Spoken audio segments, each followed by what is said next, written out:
بسم اللہ الرحمن الرحیم۔ السلام علیکم ویورز، میرا نالج ٹیوب چینل پر آپ کو خوش آمدید کہتا ہوں۔ تاریخ اسلام سیریز کی ایک اور نئی ویڈیو حاضر خدمت ہے۔ آج کی ویڈیو میں ہم عقبہ اولیٰ اور اسلام کے پہلے مبلغ و معلم کے تقرر کے بارے میں بات کریں گے۔ اس سے پہلے کی ویڈیو میں ہم نے آپ کو بتایا تھا کہ نبی پاک صلی اللہ علیہ وآلہ وسلم کے اسلام کی تبلیغ کے جو اثرات تھے وہ مدینے تک پہنچ چکے تھے، اور مدینہ یعنی یثرب سے مختلف لوگوں نے آ کر اسلام قبول کرنا شروع کر دیا تھا۔ گو کہ ابھی تک نبی پاک نے مدینہ یعنی یثرب ہجرت نہیں کی تھی، لیکن ماحول بن رہا تھا۔ تو آج کی ویڈیو میں مزید آگے کے حالات و واقعات بیان کریں گے۔ روایات کے مطابق دوسرے سال پھر موسم حج میں یثرب سے 12 آدمی مکہ معظمہ گئے، اور انہوں نے جناب رسالت مآب صلی اللہ علیہ وآلہ وسلم کی خدمت میں جا کر اسلام اختیار کیا اور آپ کے ہاتھ پر بیعت کی۔ پھر یہ لوگ مدینے واپس ہوئے اور اب اسلام مدینے میں پھیلنا شروع ہو گیا۔ ابھی تک اسعد بن زرارہ مسلمانوں کو نماز جماعت پڑھاتے تھے۔ اس کے بعد اوس و خزرج نے مل کر حضور کی خدمت میں عریضہ لکھا کہ ہماری طرف ایک حافظ قرآن کو بھیج دیجئے جو ہمیں قرآن حفظ کرائے۔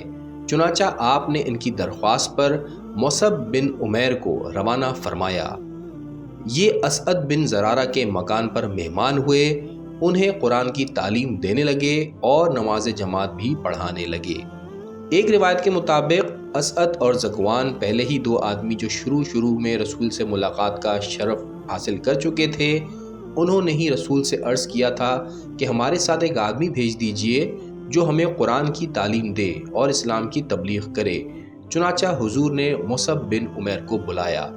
مصعب ایک کم عمر نوجوان تھے جنہوں نے اپنی دولت مند ماں باپ کے یہاں بڑے ناز و نعمت سے پرورش پائی تھی، اور اپنے تمام بھائی بہنوں میں سب سے زیادہ اپنے والدین کے چہیتے تھے، اور کبھی بھی مکے سے باہر قدم نہ نکالا تھا۔ مگر انہوں نے اسلام قبول کر لیا تو ماں باپ نے سختی کی، اور جب اس کا اثر نہ ہوا تو انہوں نے گھر سے نکال دیا۔ اب یہ رسول کے پاس آ گئے، چنانچہ شیب ابی طالب کے محاصرے کی سختیاں انہوں نے بھی آپ کے ساتھ جھیلیں۔ اس دوران میں جتنا قرآن نازل ہوا تھا وہ تقریباً سب رسول کے ساتھ رہ کر انہوں نے حفظ کر لیا تھا اور مسائل شریعہ سے واقف ہو گئے تھے۔ پیغمبر اسلام نے انہیں حکم دیا کہ وہ اسعد اور ذکوان کے ساتھ جائیں۔ یہ ان کے ساتھ مدینے پہنچے اور اسعد کے یہاں قیام کیا۔ ہر روز یہ قبیلہ خزرج کے مجمع میں جاتے تھے اور اسلام کی طرف دعوت دیتے تھے، اور زیادہ تر نوجوان ان کی تبلیغ سے متاثر ہوتے تھے اور اسلامی پیغام کو قبول کرنے پر آمادہ ہو جاتے تھے۔ ان 12 آدمیوں نے پیغمبر خدا صلی اللہ علیہ وآلہ وسلم سے جس مقام پر آ کر ملاقات کی تھی وہ عقبہ یعنی پہاڑ کی ایک گھاٹی تھی، یا اس مقام کا نام ہی عقبہ تھا، اس لیے یہ واقعہ بیت عقبہ اولیٰ کے نام سے مشہور ہے۔ ایک اور واقعہ یہ ہے کہ عبداللہ بن ابی قبیلہ خزرج کا رئیس تھا، اور چونکہ جنگ بغاس میں اس نے قبیلہ اوس کے مقابلے میں اپنے قبیلے والوں کا ساتھ نہیں دیا تھا، یہ کہہ کر کہ تم ناحق پر ہو اور اوس والے مظلوم ہیں، میں اس ظلم میں تمہارے ساتھ شریک نہیں ہوں گا۔ اس بے لوث کردار اور غیر جانبداری کا اثر یہ تھا کہ جب خزرج والوں کو یہ شکست ہوئی اور اوس غالب ہوئے تو اوس و خزرج سب نے متفق ہو کر یہ فیصلہ کیا کہ ہم عبداللہ بن ابی کو اپنا بادشاہ تسلیم کر لیں، اور اس مقصد سے ایک تاج بنوایا گیا جس کے درمیان میں جڑنے کے لیے بس ایک شایان شان گوہر آبدار کی تلاش تھی، جس کی فکر بھی کی جا رہی تھی۔ اسی درمیان میں اسد بن زرارہ اور ذکوان بن قیس اپنے ساتھ مصعب بن عمیر کو لے آئے اور اسلام کا پیغام پہنچایا، جس کے نتیجے میں عبداللہ بن ابی کی بادشاہت کا منصوبہ درہم برہم ہو گیا۔ اس لیے عبداللہ بن ابی نے اسد کی اس تحریک کو ناپسند کیا اور ان کی راہ میں رکاوٹ ڈالنے لگا۔ اسد کے لیے عبداللہ بن ابی کی شخصیت کا اثر ذرا پریشان کن محسوس ہوتا تھا، اس لیے انہیں فکر تھی کہ کوئی با اثر شخصیت ہمارے ساتھ بھی ہو جائے جو وجاہت میں عبداللہ بن ابی کی مقابل ہو یا اس سے طاقتور ہو۔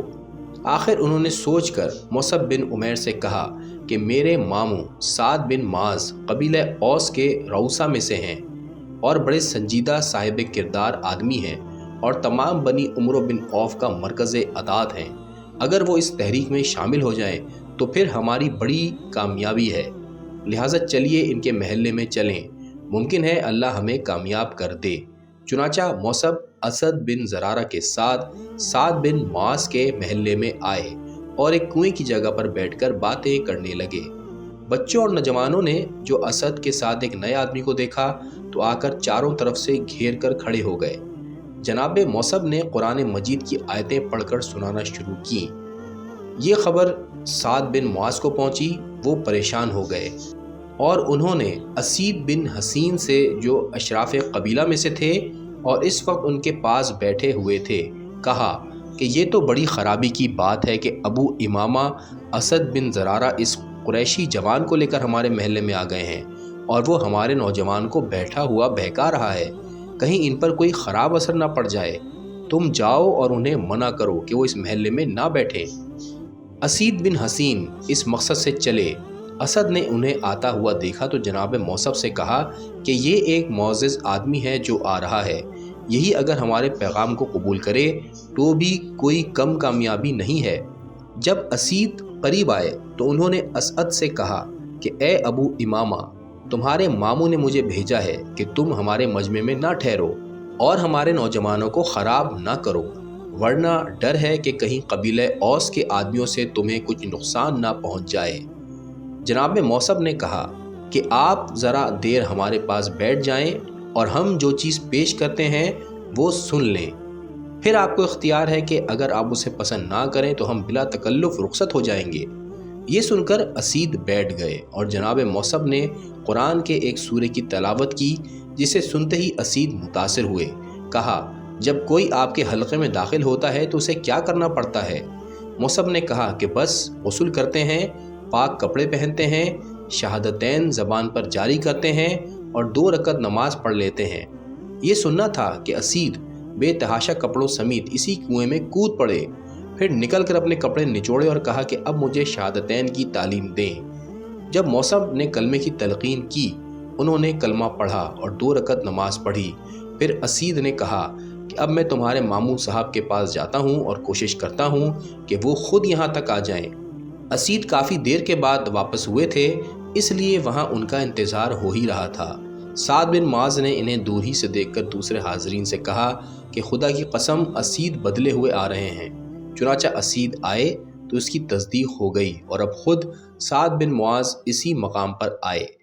وہ اسید سے سن ہی چکے تھے کہ کیا کرنا ہوتا ہے، اس لیے انہوں نے بغیر کوئی حرف بھی زبان سے کہے ہوئے اپنے ساتھ کے آدمی سے کہا کہ ہمارے گھر سے جا کر صاف کپڑے لے آؤ۔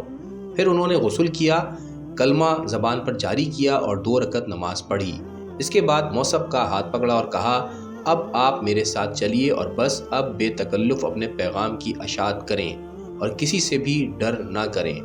اس کے بعد سعد بن معاذ بنی عمرو بن عوف کے مجمع میں آئے اور کہا سب مرد عورت چھوٹے بڑے میرے پاس آ کر جمع ہوں۔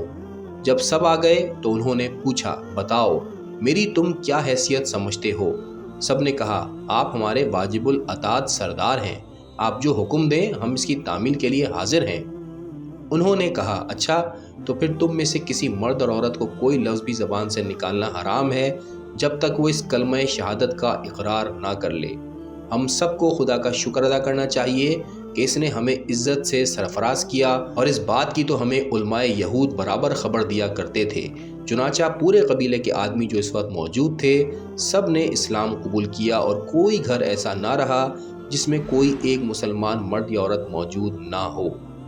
اور اب اوس و خزرج دونوں قبیلوں میں کے جتنے ممتاز آدمی تھے سب نے ہی اسلام قبول کر لیا۔